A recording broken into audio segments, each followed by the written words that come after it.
Kita udah paham ya bro, kalau cowok high value itu bagus secara harta, keren secara penampilan, dan punya status yang baik di masyarakat. Akan disukai banyak wanita. Kita juga udah tahu teori hypergamy, di mana cewek cuma mau punya pasangan yang lebih tinggi dari dia dalam hal harta, penampilan, atau status. Nggak harus ketiganya, paling nggak satu aja. Ternyata ada kondisi spesial bro, di mana ternyata lo nggak perlu good looking, nggak perlu good reckoning, nggak perlu punya status. Tapi bisa dapetin cewek cantik, kaya, atau terkenal.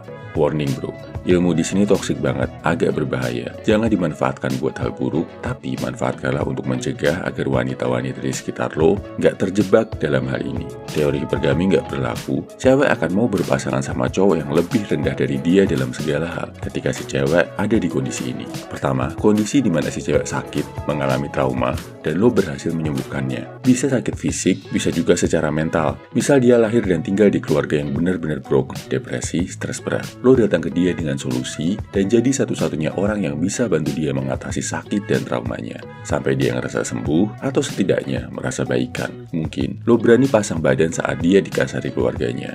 Atau bahkan, mungkin lo bisa mencegah dia jadi korban kekerasan. Mungkin juga lo punya metode terapi buat bikin depresi yang dia alami jadi lebih ringan. Karena ada rasa tergantung sama lo. Mau kayak apapun penampilan lo, mau semiskin apapun diri lo, dia akan ngerasa aman, gak bisa lepas, dan akhirnya mau berpasangan sama lo. Kedua, kondisi di mana si cewek menyimpan satu hal yang bikin dia insecure berat, dan lo jadi satu-satunya cowok yang tahu rahasia keinsecurannya itu.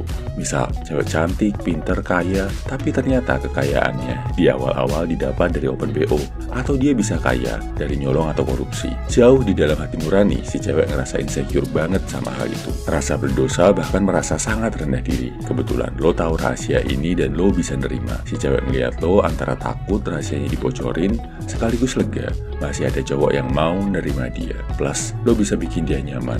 Gak perlu kaya, gak perlu ganteng, si cewek pasti juga akan mau jadi pasangan lo. Dua kondisi ini sama cowok-cowok toksik dan jahat sering dimanfaatkan secara gak bener bro. Ada yang pakai ancaman akan membocorkan rahasia si cewek. Ada yang bikin si cewek jadi ketergantungan dan kecanduan sama metode yang dia pakai buat nyembuhin sakit dan traumanya. Atau yang lebih parah, ada yang sampai menghamili si cewek buat memaksakan adanya ikatan biologis antara mereka berdua.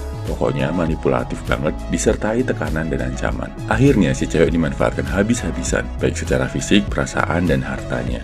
Jangan sampai ini ditiru ya bro. Dan kalau lo dapetin cewek dengan cara kayak gini, risikonya besar bro. Cewek yang punya sakit dan trauma masa lalu, apalagi sampai gangguan kejiwaan, bakal lebih sulit dipimpin dan dibina daripada cewek yang baik-baik aja. Lo harus siap kalau sewaktu-waktu dia meledak. Dan cewek yang punya masa lalu kelam bakal bikin pikiran lo lebih was-was, takut dia mengulangi dosa-dosanya di masa lalu. Lebih parah, bisa jadi alasan buat lo untuk ngelakuin hal gak baik ke dia. Kalau gue pribadi punya saran ke lo bro, hindari jadi cowok manipulatif.